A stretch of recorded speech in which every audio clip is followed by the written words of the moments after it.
Sobat Dunia Donghua, kita berjumpa kembali. Tanpa berlama-lama mari kita lanjutkan ceritanya. Selamat mendengarkan dan selamat berimajinasi.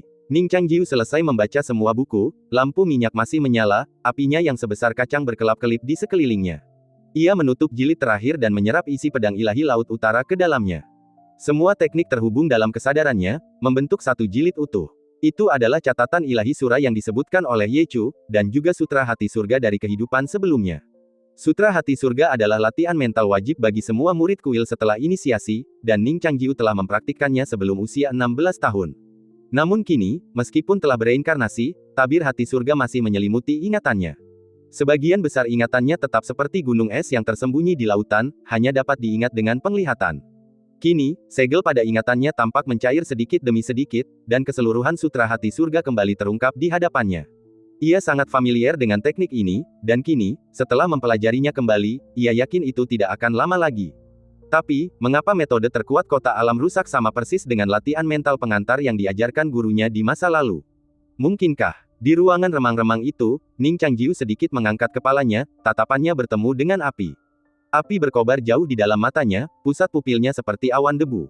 Ia tak bisa menahan diri untuk mengingat kisah kota alam rusak. Kepala raja dipenggal, tubuhnya tinggal tulang belulang. Kemudian kerajaan jatuh, statusnya hancur. Para pendeta dan raja surgawi dibuang ke dunia ini, bersama penduduk kota alam rusak. Maka dimulailah perjalanan yang membentang lebih dari 700 tahun. Semua orang ingin keluar. Rakyat biasa merintis jalan baru, memperluas wilayah mereka, sementara para dewa yang jatuh berusaha untuk saling melahap, menyempurnakan kekuatan mereka, dan naik ke atas. Dan siapakah dalam semua ini? 700 tahun yang lalu, seorang dewi turun ke kota alam rusak, memimpin penduduk ke kota terpencil ini dan menganugerahkan mereka darah bangsawan dan 81 buku rahasia.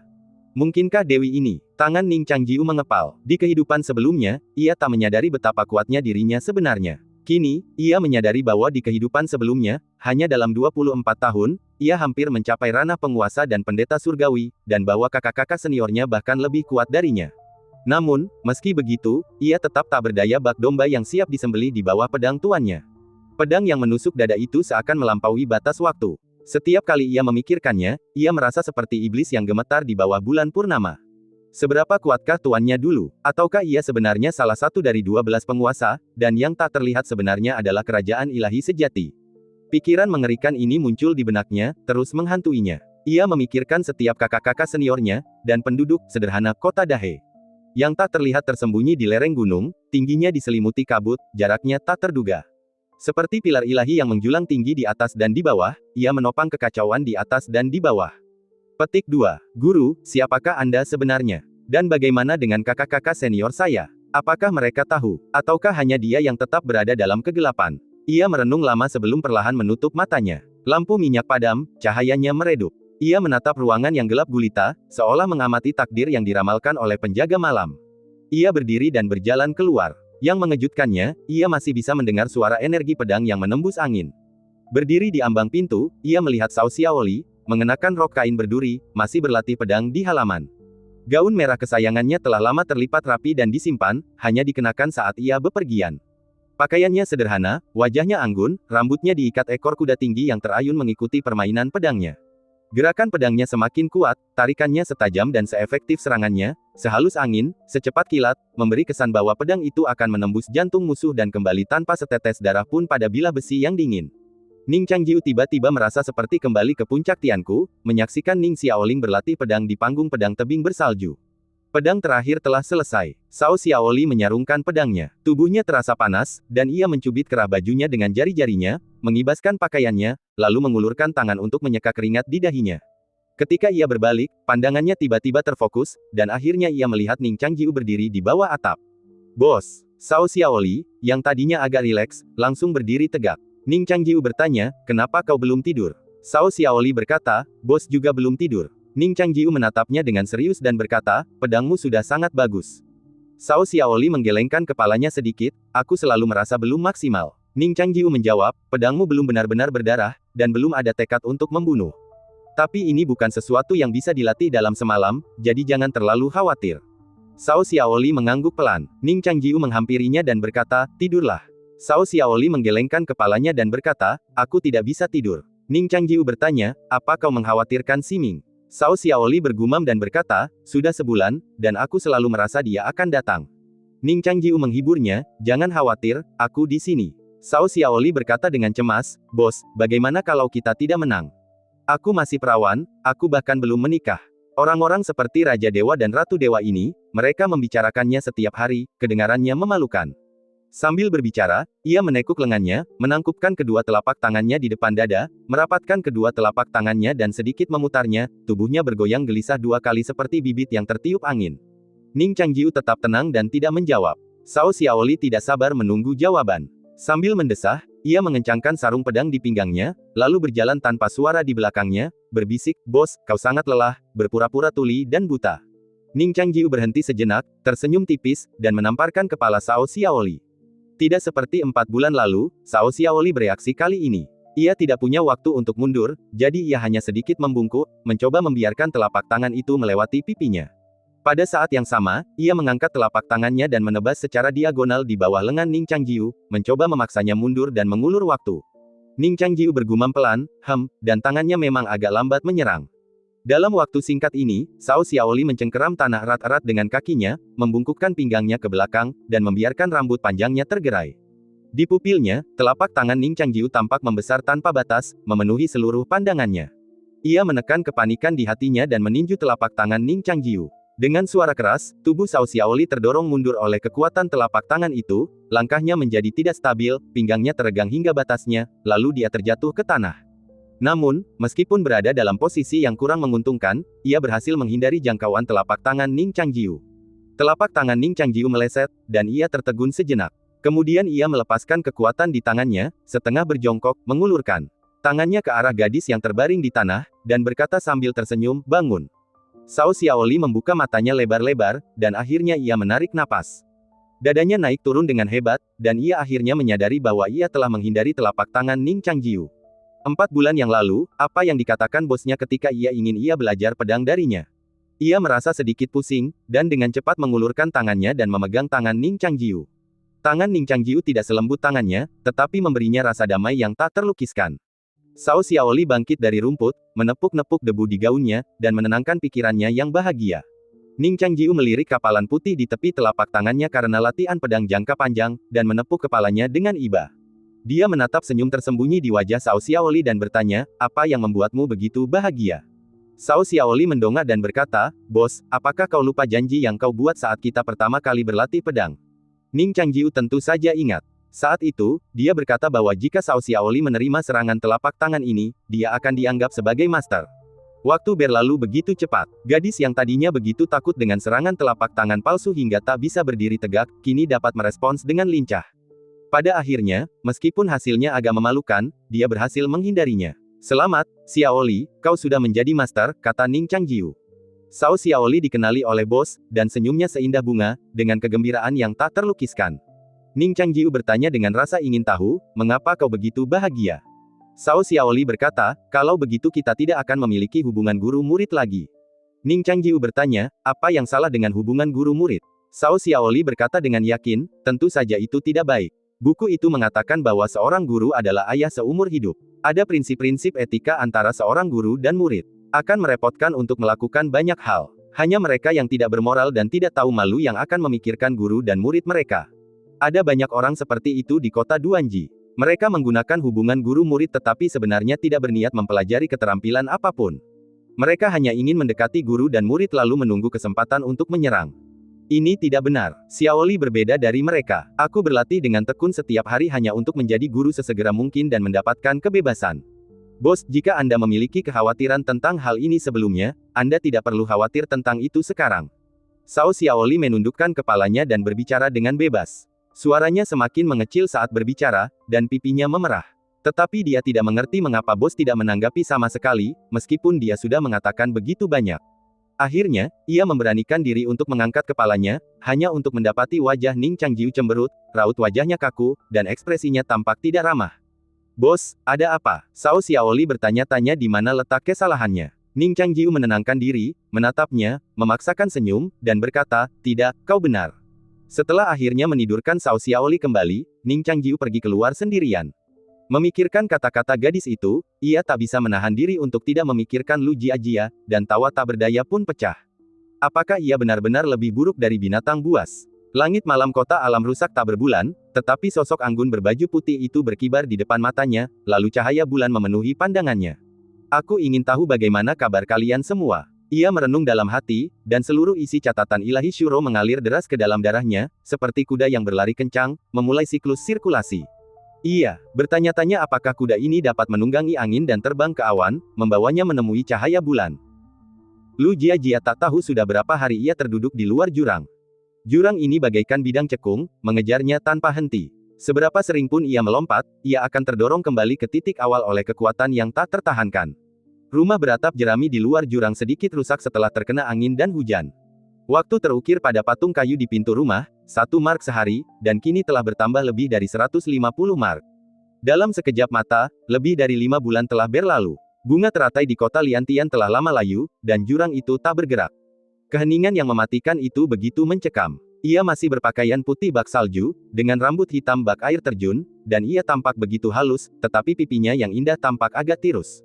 Karena tubuh pedang bawaannya, kulitnya tak terpengaruh angin dan hujan, dan tetap sehalus giok, seperti salju dingin Yujian Tianzong. Siang dan malam memberikan bayangan bergantian pada pakaian pedangnya. Setelah wujud pedang Lu Jiajia terbentuk sempurna dan ia memasuki Istana Ungu, wilayah kekuasaannya melambung melampaui kejeniusan manapun dalam sejarah Yujian Tianzong. Namun, ia tak pernah tersenyum lagi, dan sesekali menyenandungkan lagu-lagu dari kesengsaraan iblis batinnya ke jurang. Waktu berlalu, dan siapakah aku dalam hidup ini? Aku bertanya-tanya apakah mereka yang berada di bawah jurang dapat mendengar dan dibangunkan olehku. Para tetua dan junior Yujian Tianzong sesekali mengiriminya pakaian ganti bersih. Ning Xiaoling akan menemani gurunya untuk menatap ke dalam jurang setelah berlatih, tetapi wilayah kekuasaannya terlalu rendah untuk tinggal lama di hutan belantara selatan. Ia hanya akan menemani Lu Jiajia selama setengah jam sebelum pergi. Ning Xiao masih tinggal di puncak-puncak dalam, berlatih ilmu pedang dengan murid-murid lainnya setiap hari. Setelah kembali ke kamarnya, ia akan membahas sejarah hantu dan sihir dengan Han Xiaosu. Terkadang ia akan pergi ke perpustakaan untuk membaca. Orang tua yang tinggal di sana telah lama meninggal, dan sekarang dijaga oleh kakak senior Yazu. Saat membaca, Lerou terkadang duduk di sampingnya, memegang buku di tangan, dan mengobrol dengannya. Ning Xiaoling sesekali tersenyum, tetapi lebih sering ia linglung dan linglung. Lerou kini menjadi orang yang paling dekat hubungannya dengan Ning Xiaoling di puncak. Lerou berharap ia bisa membantu Ning Xiaoling keluar dari zona nyamannya lebih cepat. Namun, meskipun Ning Xiaoling tampak tenang, gerakan-gerakan kecilnya terkadang mengkhianati pikirannya, seperti ketika mereka berjalan bersama, Ning Xiaoling tiba-tiba menarik lengan bajunya. Ini adalah sesuatu yang sering ia dan kakak laki-lakinya lakukan. Suatu hari, sebuah riak muncul. Saat itu sore di awal musim gugur.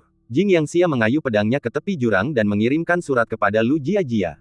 Apa ini? Lu Jiajia jarang berbicara, suaranya datar. Jing Yangxia menjelaskan, lebih dari 300 tahun yang lalu, leluhur kami berteman dengan seorang guru dari sekte besar Zongzu, dan hampir menjadi saudara angkat. Selama berabad-abad, kedua sekte dipisahkan oleh gunung dan laut, jarang berkirim surat. Namun, kemunculan 9 bayi masih membuat banyak orang khawatir. Pemimpin sekte, setelah mendengar tentang peristiwa sekte Yujian Tian, teringat akan persahabatan leluhurnya dan mengirimkan sejumlah besar ramuan dan senjata kepada sekte tersebut.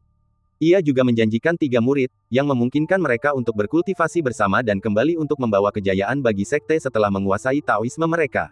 Jing Yangxia mendesah, kau tahu, bahkan setelah beberapa bulan perbaikan, keberuntungan sekte kami masih menurun dan energi spiritualnya tipis. Ini benar-benar bukan tempat yang baik untuk berkultivasi. Kami juga memiliki banyak murid di dalam sekte kami yang merupakan jenius langka di dunia, dan kami tidak mampu menunda mereka terlalu lama. Lu Jiajia mendengarkan dengan tenang, dan baru berbicara pelan setelah Jing Yangxia selesai berbicara, apakah itu sekte roh kuno? Sekte roh kuno adalah sekte ternama di Zongzu. Mereka memiliki seperangkat teknik rahasia unik yang dapat mengembangkan kekuatan spiritual bawaan hingga puncak tertingginya. Konon, sekte tersebut terletak di lokasi tempat Dewa Neraka jatuh. Bahkan, legenda beredar bahwa di dalam gerbang gunung, tersimpan beberapa pelahap jiwa yang kuat. Jing Yangxia mengangguk. Lu Jiajia dengan tenang berkata, semuanya terserah Tuan Jingfeng. Jing Yangxia ragu sejenak, lalu berkata, kami telah membahas 3 tempat, salah satunya awalnya tidak ingin kami ambil, tetapi setelah berdiskusi panjang lebar, akhirnya kami memutuskan untuk meminta pendapat Anda. Siapa itu? Tanya Lu Jiajia. Jing Yangxia berkata, Ning Xiaoling. Lu Jiajia menundukkan pandangannya, tetap diam. Angin musim gugur berdesir, gaun putihnya berkibar. Ia mengerucutkan bibirnya yang kering, lalu mengangkat kepalanya setelah beberapa saat dan berkata, aku akan bicara dengannya. Jing Yangxia mengangguk dan pergi. Lu Jiajia berbalik menghadap cahaya, matanya sedikit terpejam. Siluetnya, yang terpantul dalam cahaya terang, begitu indah, namun bahkan lebih sunyi. Ia menatap ke dalam jurang dan berbisik, adik magangmu juga akan pergi. Mengapa kau belum kembali? Di kota kerajaan Zhao, Zhao Xianger berdiri di tangga emas istana kerajaan. Ia mengenakan jubah naga hitam dengan detail emas, lehernya tegak dan punggungnya ramping. Sabuk giok mengikat pinggangnya, cukup ramping untuk muat di satu tangan. Rambut hitamnya yang panjang, tergerai di rambutnya yang tergerai, sedikit bergoyang mengikuti napasnya. Rambutnya dihiasi ornamen phoenix emas yang rumit, mewah dan mulia, namun wajahnya yang cantik tidak menunjukkan emosi, seolah-olah putra dewa telah turun ke bumi. Langit-langit aula tinggi, langit-langit Chaisennya megah, braketnya kokoh, tirai mutiaranya menggantung tinggi, layar demi layar saling bersilangan di belakangnya. Lentera-lentera istana berdiri di kedua sisi, seperti perahu yang mengapung di atas air. Para pejabat sipil dan militer berlutut di depan aula, menceritakan keadaan Zhao saat ini, baik besar maupun kecil, termasuk mata pencaharian, bencana, dan, yang lebih penting, perang dengan negara Jin di perbatasan. Saat ini, wilayah barat laut dilanda kekeringan. Setelah akhirnya melewati puncak musim panas, hujan belum turun. Sebagian besar tanaman di ladang telah layu, dan saya khawatir kita tidak akan panen tahun ini. Di selatan, terjadi banjir. Sungai Sashui di tenggara telah meluap, membanjiri banyak desa. Para pejabat di sana telah meminta bantuan dari kota kekaisaran. Berikut adalah pengeluaran militer dan laporan pertempuran bulan ini. Petik 2. Zhao Xianger mendengarkan dengan tenang, sesekali berbicara, suaranya halus dan jernih, tidak seperti gadis 16 tahun. Bahkan ketika ia tidak setuju, ia tidak pernah menggunakan kekerasan untuk menekan orang lain, melainkan berbicara dengan lembut, seperti seorang penguasa bijaksana yang jarang terlihat dalam satu abad. Transformasi Zhao Xianger ini sering menjadi topik diskusi di antara orang-orang Zhao. Setelah hampir setengah tahun, peristiwa Yujian Tianzong bukan lagi rahasia. Mereka semua tahu bahwa pemuda di kota kekaisaran, yang terlibat dalam perselisihan pertunangan dengan Yang Mulia, pernah bertempur bersamanya, dan pernah menduduki posisi tinggi di pesta pernikahan Yang Mulia, kemungkinan besar telah tiada. Mereka juga memiliki kesan mendalam tentang pemuda itu. Meskipun Yang Mulia telah dengan tegas memperingatkan agar tidak membahas urusan kota Linhe, ada bisik-bisik tentangnya di balik layar. Banyak yang mengatakan bahwa selama sebulan mereka tanpa sinar matahari di kota Linhe, mereka pasti benar-benar saling jatuh cinta, bahkan berpelukan. Setelah kematian pemuda itu, Yang Mulia tidak menghadiri istana selama sebulan penuh, niatnya terungkap dengan jelas. Namun mereka tidak menyangka bahwa Yang Mulia benar-benar menghargainya sedalam itu. Waktu berlalu dengan cepat, dan kini wajah cantik Zhao Xianger tak lagi menunjukkan kesedihan. Namun, ketidakpedulian yang muncul setelahnya, entah lembut atau tidak, membawa daya tarik keterpisahan dan keterpisahan. Dan janji temu 3 tahun yang telah lama dinantikan itu tampaknya mustahil untuk dipenuhi. Bermalam-malam, Zhao Xianger mengenang hari-hari di kota kekaisaran dan kota Linhe.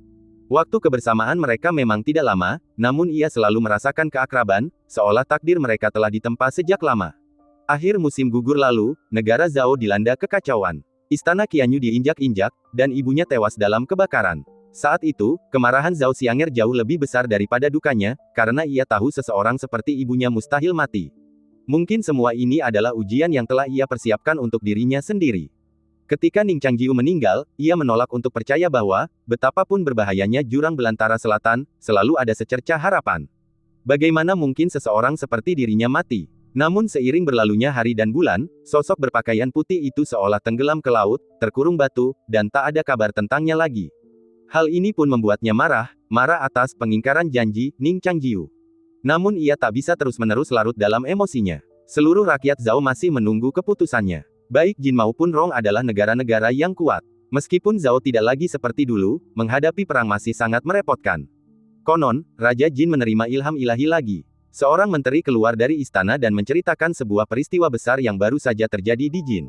Zhao Xianger menunggu dengan tenang untuk kata-kata selanjutnya. Menteri itu membentangkan tugu peringatan di tangannya dan berkata, konon, pohon suci di ibu kota Jin telah berbunga. Konon, pohon suci itu berbunga setiap 200 tahun sekali. Setiap kali pohon itu berbunga, menandakan seorang raja yang bijaksana telah naik tahta, yang merupakan tanda kemakmuran bagi negara. Masalah ini telah menjadi topik hangat di Jin. Benar atau tidaknya berita itu, kami belum berani mengatakannya untuk saat ini, tetapi orang-orang mengatakan bahwa Jin akan segera melahirkan seorang penguasa yang heroik. Zhao Xianger mendengarkan dan bertanya dengan ringan, pohon suci jenis apa? Menteri itu berpikir sejenak dan menjawab, ada banyak legenda, tetapi yang paling populer adalah pohon ceri besi, pohon ceri yang lebih tinggi dari istana kekaisaran. Pohon itu pipih dan rimbun. Pada siang hari, pohon itu tampak seperti mati, cabang-cabangnya sekeras besi. Namun ketika mekar, pohon itu tertutup kelopak, bahkan tidak ada satu cabang pun yang terlihat. Alis Zhao Xianger sedikit berkerut saat ia bertanya, mungkinkah itu pohon Changying? Menurut ingatan yang diwarisi dari 9 bulu, untuk benar-benar menempa satu-satunya istana ungu di dunia, seseorang membutuhkan tulang roh putih, teratai salju hantu, dan daun Changying. Ia telah mendapatkan dua yang pertama, tetapi pohon Changying tidak disebutkan dalam buku manapun, dan ia tidak tahu di mana menemukannya. Dan sekarang, pohon besi ini, yang menyerupai pohon Changying, telah mekar di dunia manusia, dan di negara jin. Menteri itu, mendengarkan pertanyaan yang mulia, menggelengkan kepalanya dengan jujur, mengatakan ia tidak tahu.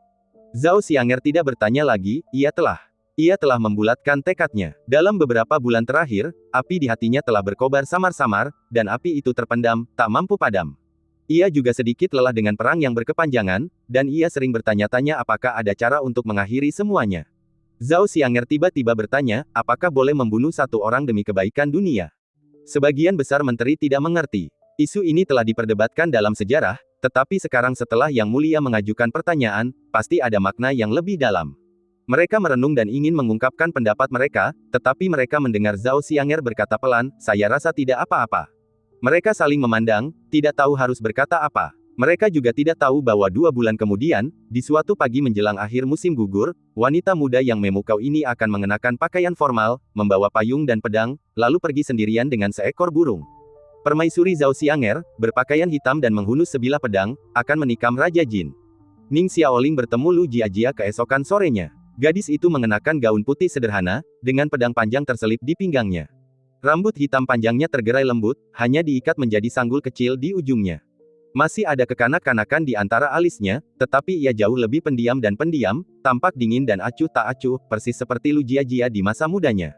Ketika ia datang menemui Lu Jiajia, ia membawa sebuah kotak kayu berisi camilan buatannya sendiri dan aksesori rambut yang terbuat dari lembaran logam. Ia datang ke gubuk jerami tempat Lu Jiajia tinggal, duduk di atas tikar, membentangkan camilan yang masih hangat, dan menyerahkannya kepada Lu Jiajia.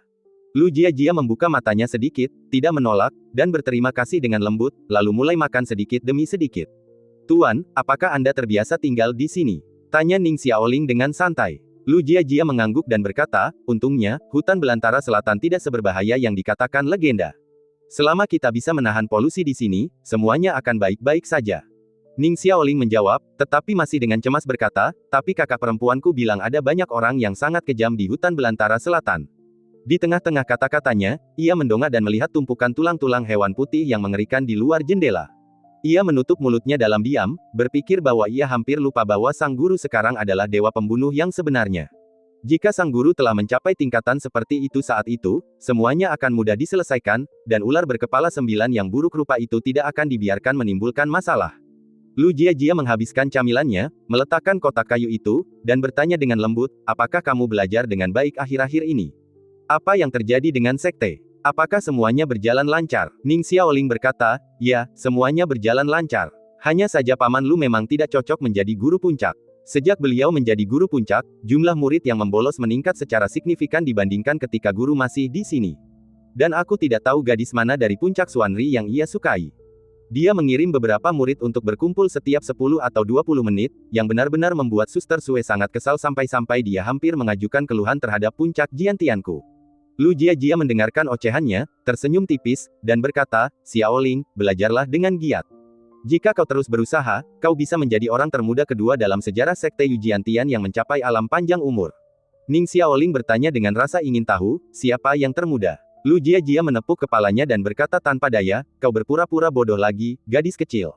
Oh, jadi itu guru terbaikku, kata Ning Xiaoling, pura-pura sadar. Lu Jiajia mendesah tak berdaya dan menepuk dahinya pelan. Ning Xiaoling mundur sedikit, memohon belas kasihan dengan lembut, lalu mengerucutkan bibirnya dan membicarakan sesuatu yang ada di benaknya, Guru, aku banyak bicara dengan Han Xiaosu akhir-akhir ini. Bagaimana menurutmu, jika kakak senior benar-benar mati, adakah cara untuk menghidupkannya kembali? Di negara Zhao, jiwa rubah tua itu terpendam selama lebih dari 100 tahun, tetapi tidak hancur. Tuan Sueyu sangat lemah, sehingga jiwanya dapat menemukan pembawa lain. Saat kami di kota Linhe, aku bahkan melihat kekuatan magis Nyonya Bai, yang membuat jiwa seluruh kota berlama-lama. Jika kakak senior benar-benar pergi, adakah cara untuk menyatukan kembali jiwanya dan kemudian membentuk kembali tubuhnya untuknya? Lu Jiajia sekarang mengabdikan diri pada kultivasi, dan hanya ingin menembus Ziting sesegera mungkin, maju ke 5 jalan, dan kemudian melangkah ke abyss. Tentu saja, dia tidak tahu banyak tentang hal-hal ini. Dia hanya mempertimbangkan dan berkata, mungkin itu jalannya. Ning Xiaoling menundukkan kepalanya dan mendesah, tetapi bahkan jika itu memungkinkan, itu akan memakan waktu bertahun-tahun kemudian. Lu Jiajia berkata dengan tenang, jangan khawatir, dia adalah muridku, aku pasti akan membawanya keluar. Ning Xiaoling terdiam beberapa saat, lalu tiba-tiba mencondongkan tubuh ke depan, mengangkat rambut panjang Lu Jiajia yang elegan dengan satu tangan, mengambil aksesori rambut yang telah ditempanya dengan tangan lainnya, dan menyematkannya pada gurunya. Lu Jiajia dengan lembut mengulurkan tangan dan menyentuh logam keras di rambutnya, dan berkata, Xiaoling sekarang. Kau sangat pintar, sekarang, tapi dulu kau bahkan tidak bisa memegang teko dengan mantap. Ning Xiaoling teringat bahwa ia telah mengkhianati kakaknya dengan menuang teh dengan sangat buruk, ia menutupi wajahnya dan berkata, terus kenapa? Tuan hanya bisa berpura-pura tidak melihatnya. Aku sebenarnya ada di sampingnya saat itu, dan sosok Tuan sungguh patut ditiru. Yah, ketenangan kakak senior saat itu pasti palsu. Sayangnya, Tuan begitu cantik, kakak senior pasti tidak akan rela melepaskannya. Lu Jiajia berkata dengan dingin, jika ini aula pelatihan, Xiaoling pasti akan mendapat masalah. Penggarisnya sudah dipasang. Ning Xiaoling mengerucutkan bibirnya, melihat keluar pintu, dan menatap jurang di seberang, yang menakutkan seperti danau yang tenggelam. Matanya seolah tertarik ke dalamnya, jatuh dan jatuh bersamanya. Ia tiba-tiba berkata, kakak senior akan baik-baik saja. Dia akan kembali dalam beberapa hari. Dengan kepribadiannya, dia bahkan mungkin membawa kembali 2 gadis perawan. Oh, jika itu benar-benar terjadi, Tuan pasti tidak, Lu Jiajia mencengkeram telinganya dan berkata pelan, kalaupun dia membawa 10 atau 100 gadis, apa hubungannya denganku? Dia pasti akan. Kau harus memanggilku Tuan dengan hormat. Ning Xiaoling memohon ampun dan bertanya, kalau begitu, Tuan, apa kau tidak akan marah? Lu Jiajia berbisik, asalkan aku bisa kembali. Lagi pula, aku bukan tunangannya, kenapa aku harus marah? Xiaoling, apa aku lalai mendisiplinkanmu beberapa bulan terakhir ini? Mereka berdua bermain-main sebentar, dan Lu Jiajia tersenyum untuk pertama kalinya setelah sekian lama, yang membuat Ning Xiaoling merasa sedikit lebih santai, dan ia merasa seperti sedang mengurus janda kakak laki-lakinya. Lalu mereka membicarakan bisnis. Apakah Lu Yuanbai sudah memberitahumu tentang sekte roh kuno? Tanya Lu Jiajia serius. Ning Xiaoling mengangguk pelan, aku tahu. Lu Jiajia berkata, apakah kau punya pertimbangan? Ning Xiaoling berkata, awalnya, aku tidak ingin pergi, tetapi ku dengar bahwa latihan asli sekte roh kuno juga berasal dari garis keturunan jiwa, dan bahkan ada sisa-sisa penguasa dunia bawah. Aku bertanya-tanya apakah ini pertanda takdir. Jika kakak senior benar-benar menjadi jiwa dan tinggal sendirian di jurang, seharusnya dia menunggu kita menjemputnya, kan? Lu Jiajia mengangguk dan berkata, guru juga berharap kau bisa pergi. Kau masih muda dan bakatmu bahkan lebih luar biasa. Jika kau membuang-buang waktu di sini, aku khawatir kau tidak akan pernah memiliki harapan untuk mencapai jalan agung dalam hidupmu. Kakak seniormu pasti tidak ingin melihatmu seperti ini. Ning Xiaoling bersenandung pelan dan berkata, tapi aku masih tidak ingin pergi sekarang. Hah, aku selalu merasa kakak senior akan kembali, perasaan seperti itu. Jika aku pergi dan kakak senior tidak melihatku ketika dia kembali, betapa sedihnya dia. Tidak masalah, guru akan mendukung apapun keputusanmu, Xiaoling. Ning Xiaoling menundukkan kepalanya, wajahnya yang lembut tak lagi menyembunyikan kekhawatiran. Ia menggigit bibir merah mudanya, ragu-ragu sejenak, lalu berkata, aku akan tinggal bersama guru sebentar. 2 tahun lagi, jika kakak senior tidak kembali dalam 2 tahun, maka aku akan berpura-pura kakak senior tidak menginginkan Xiaoling lagi. Aku akan pergi dan belajar dengan baik, lalu mencoba menyelamatkan kakak seniorku yang tak tahu berterima kasih. Kata-katanya semakin lembut, dan matanya yang sudah cerah pun semakin berbinar. Lu Jiajia memeluknya dengan iba. Ia dengan lembut mengelus punggung Ning Xiaoling dan mendapati gadis kecil itu semakin kurus. Ning Xiaoling bersandar di leher ramping Lu Jiajia dan memeluknya erat, agak enggan melepaskannya. Lu Jiajia sedikit mengangkat dan menatap ke dalam jurang yang mati. Cahaya di sepasang mata air musim gugurnya semakin redup. Jika kau masih hidup, apa yang akan kau lakukan? Ia berpikir begitu. Ning Changjiu duduk di kursi kayunya seperti biasa, tatapannya menengadah ke atas, seolah menembus lapisan langit untuk bertemu sepasang mata. Teknik sutra hati surgawi terus mengalir di sekujur tubuhnya. Baru sekarang ia menyadari keanehan teknik ini. Tidak seperti kebanyakan teknik lainnya, prinsip 3 jiwa dan 7 roh seolah telah ditiadakan. Teknik ini melapisi jiwa dan roh menjadi banyak bagian, seperti bunga teratai dengan ratusan kelopak, masing-masing merupakan gumpalan kecil jiwa. Ning Changjiu menyadari bahwa ini mungkin merupakan fragmen yang tertinggal jauh di dalam jiwanya selama setiap reinkarnasi. Kini, seiring beredarnya catatan ilahi Shuro, fragmen-fragmen jiwa itu perlahan muncul ke permukaan, membentuk fondasi bagi jiwanya saat ini. Ia memandangi kelopak-kelopak teratai yang rapat, yang mengingatkannya pada teratai emas legendaris di bawah tempat duduk Buddha. Ia bahkan dapat melihat wajahnya sendiri di dalam teratai itu, kehidupan lampau dan masa kini. Namun, jika setiap kelopak adalah bukti reinkarnasi, pasti sudah berapa kali ia mati. Ia tidak tahu dewa mana yang ia wujudkan di kehidupan sebelumnya, tetapi ia cukup terkesan dengan keteguhannya sendiri.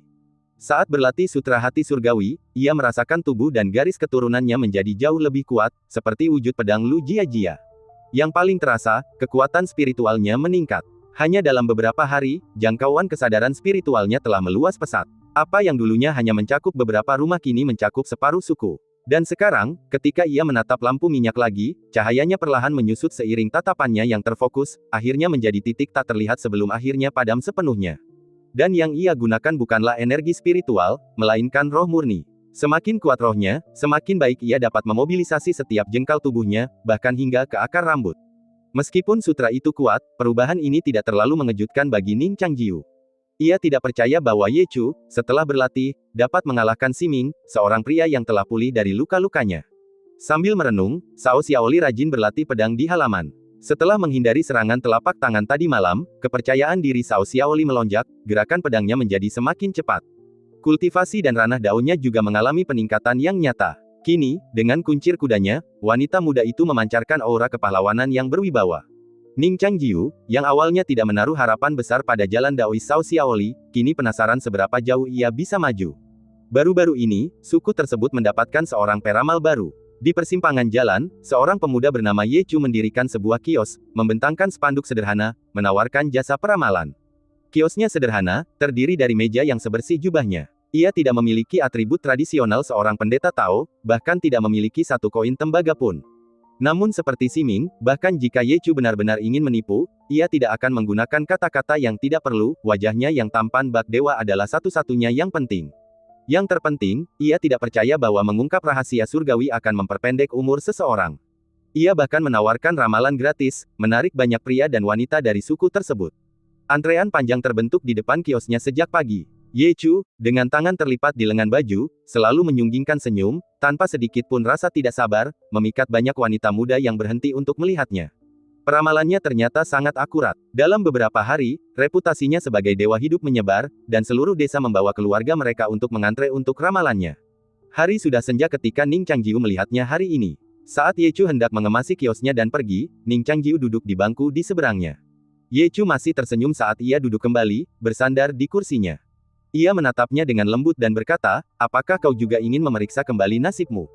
Tapi izinkan aku memberitahumu sebelumnya, kau ditakdirkan untuk mati dalam 11 tahun, dan bahkan jika aku mencubit 10 jariku sampai berdarah, aku tidak akan bisa mematahkannya untukmu. Ning Changjiu menggelengkan kepalanya dan berkata dengan tenang, aku hanya penasaran. Kenapa kau tidak berlatih dengan baik setelah mendapatkan catatan ilahi sura, tapi malah melakukan hal yang membuang-buang waktu seperti ini? Ye Chu menatapnya dengan tenang, dan berkata dengan penuh arti, apa yang telah kupelajari dalam hidupku adalah takdir.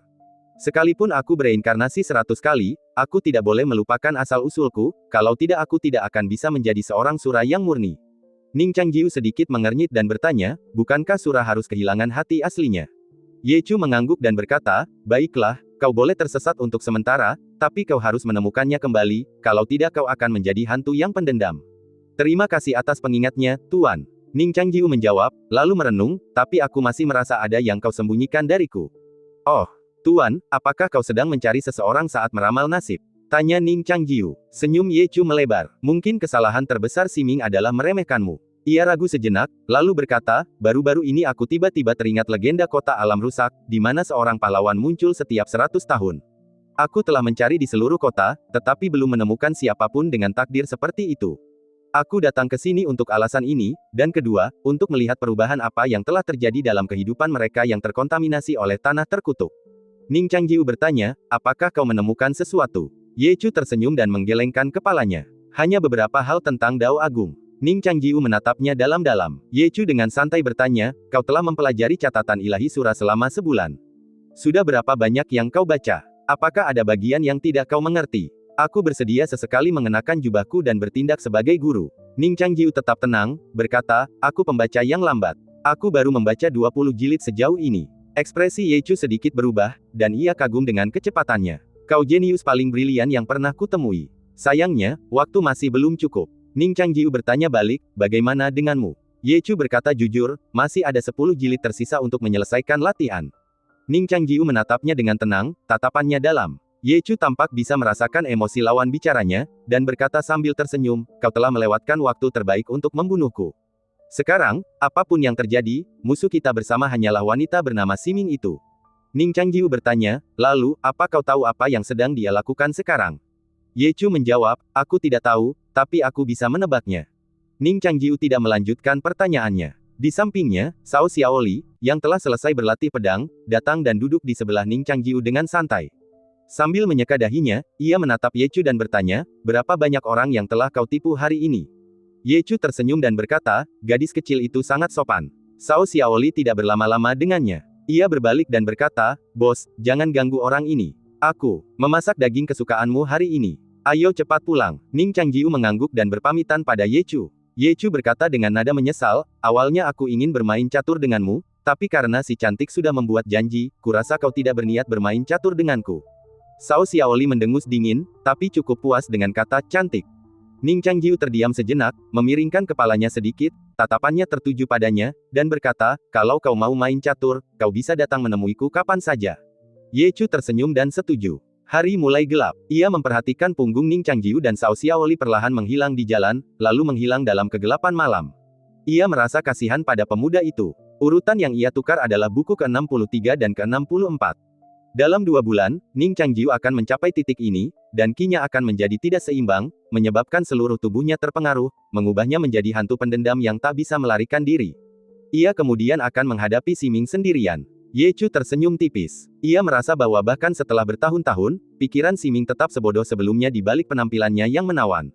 Ia tidak tahu rencana sebenarnya, tetapi ia telah mengetahui segalanya tentangnya. Bagaimana mungkin ia bisa mengalahkannya? Kota alam rusak. Siming berendam di kolam dingin, air keperakan mengalir di atas kulitnya yang halus dan lembut. Air yang gelap memantulkan cahaya lilin, sosoknya bagai gunung indah yang terbenam di dalam air, hanya diselimuti oleh air jernih nan halus. Lengkungan gunung berkelok-kelok halus dalam cahaya yang bergoyang, menciptakan pemandangan paling menakjubkan di dunia. Di tengah gemericik air, Siming mengarungi anak tangga bawah air perlahan, langkahnya anggun. Tetesan air menetes menuruni punggung bukit, terkadang lambat, terkadang cepat, berhenti di pinggangnya sebelum meluncur menuruni lereng yang lembut dan akhirnya jatuh mulus ke paha rampingnya, meleleh kembali ke dalam air. Sebuah gaun tipis bersayap jangkrik menutupi tubuhnya, diikuti oleh gaun putih, dan terakhir jubah hitam bersih. Cahaya lilin yang berkelap-kelip di air kembali tenang, seperti bibir wanita itu. Ia berdiri di depan jam matahari raksasa, tatapannya mengamati sisik-sisiknya. Jarum itu kini tak lagi bertumpu pada satu titik pun, bayangan kecil membeku di dasarnya. Setelah mandi, Siming membakar dupa di depan jam matahari. Asap dupa mengepul, persis seperti bayangannya. Meskipun ia mandi dan membakar dupa setiap hari, ia tampak lebih serius hari ini. Dan di matanya, cahaya juga semakin terang, seolah ia perlahan-lahan memperkuat tekadnya. Di Aula Roh Bintang, banyak totem muncul, dan semua totem ini memiliki maknanya masing-masing, yang hanya Siming yang bisa mengerti. Malam itu, kota alam rusak, yang seharusnya tertidur, kembali mendidih. Semua lilin di istana kerajaan dinyalakan, dan langit malam pun memerah. Siming, dengan rambut perak dan jubah hitam, sekali lagi turun ke kota alam rusak sebagai dewi. Ia berdiri di titik tertinggi, dan kota alam rusak terbangun di bawah tatapannya. Orang-orang dari kota kerajaan datang untuk memberi penghormatan satu demi satu. Ia memperhatikan mereka dengan tenang, seolah-olah hanya sebuah senyuman yang dapat memikat hati setiap orang. Hari ini, aku telah menerima dekrit ilahi dari surga. Aku harus mengumumkan suatu hal yang sangat penting di dalam kota, sesuatu yang dapat menentukan kemakmuran kota alam rusak di masa depan untuk 100 tahun ke depan. Suaranya yang merdu meninggi perlahan, membawa kekuatan keyakinan yang tak terlukiskan, bagai angin musim semi yang menumbuhkan 100 bunga. Mereka semua berlutut dengan hikmat, mendengarkan pesan sang dewi. Siming berkata perlahan dan lembut, awalnya, anggota keluarga kerajaan hanya bisa memanggil para dewa dari jurang waktu setelah mencapai usia dewasa 17 tahun kemudian. Namun, para dewa telah menunjukkan belas kasihan, ogah melihat penduduk kota kita selamanya terjebak dalam kutukan ini. Oleh karena itu, mereka telah mengeluarkan dekrit baru, mencabut larangan bagi kota kerajaan. Mulai sekarang, semua orang, dari anak bungsu hingga lansia, berhak memanggil para dewa dari jurang waktu. Sesaat kemudian, seluruh kota bergemuruh. Mereka bersujud di tanah, berterima kasih kepada sang dewi atas kebaikannya. Mendengar ini, kanselir, yang berlutut di sampingnya, tak dapat menahan diri untuk mengingat pepatah kota alam rusak yang telah berusia berabad-abad. Ia ingin menanyai mereka, tetapi karena terintimidasi oleh kekuatan Siming, ia akhirnya menahan diri, rasa gelisah masih menghantuinya. Hanya Siming yang tahu bahwa ia telah menipu mereka semua. Sang Dewi telah menetapkan aturan bahwa pemanggilan roh dibatasi hingga 17 karena dua alasan. Pertama, pada usia 17, kekuatan spiritual seorang keturunan kerajaan menjadi matang, memungkinkan mereka untuk mengendalikan roh-roh suci. Kedua, jurang waktu membutuhkan waktu untuk berfungsi dan pulih. Jika diaktifkan terlalu sering, roh-roh yang dipanggil kemungkinan akan lemah, cacat, atau bahkan cacat, sama saja dengan menguras kolam untuk menangkap ikan. Namun Siming tidak peduli. Seperti mencabut bulu angsa yang lewat, meninggalkan kulitnya setelah ia pergi. Ia berniat mencabut bulu angsa itu dan mengupas kulitnya yang berdarah. Mulai besok, ia akan mengaktifkan jurang waktu untuk 10 orang sekaligus, meskipun tak satu pun roh yang benar-benar kuat dapat ditarik dari mereka. Tujuannya adalah memeras setiap ons terakhir dari keluarga-keluarga kerajaan ini. Tiba-tiba, ia merasa sedikit konyol. Ye Chu telah muncul dari tanah tandus di hadapannya dan menemukan kota kerajaan ini. Tanpa diduga, penglihatannya yang buruk membuatnya tidak mengenali Si Yuan sebagai kepala dewa-dewa. Serpihan kekuatan yang tersebar di dalam Si Yuan tak terhitung jumlahnya. Sayangnya, Si Yuan tidak bisa kembali, jadi ia hanya bisa memanfaatkan tambang yang tak tertandingi ini melalui keturunan keluarga kerajaan. Saat-saat terakhir, semakin dekat, jubah hitam Siming berkibar tertiup angin. Ia mendongak, seolah-olah ia sudah bisa melihat kerajaan luas di atas kota Broken Boundary, membuka kembali gerbangnya untuknya. Tentu saja, semuanya kini hanyalah ilusi. Bahaya tersembunyi yang sebenarnya terletak di balik lapisan es utara. Namun, Siming belum menyadarinya. Di bawah panggung tinggi, di antara kerumunan yang padat, satu orang tidak berlutut. Demikian pula, tidak ada orang lain yang memperhatikannya. Ia mengenakan jubah hitam, dan di depan jubah itu terbentang pinggiran yang runcing, seperti paruh gagak. Tepi jubah itu ditutupi bulu-bulu hitam, terkulai diam-diam ke tanah. Di belakangnya, serangkaian ekor ramping terhubung, seperti jejak air yang berkelok-kelok di tanah. Ia mengangkat kepalanya dan menatap wanita cantik yang memukau di panggung tinggi. Matanya, tersembunyi di balik jubah hitam, dipenuhi emosi yang tak terjelaskan. Meskipun ia tidak setinggi Siming, ia bisa melihat lebih jauh, sejauh seluruh dunia. Di matanya, dunia ini seperti peta bintang sungguhan, dan bintang yang paling terang bukanlah wanita di depannya, melainkan di utara. Bintang-bintang ini diam atau bergerak, berputar di dunia abadi ini, seolah menari tarian terakhir sebelum kepunahan. Dan cerita pun berakhir, nantikan cerita selanjutnya. Terima kasih telah mendengar.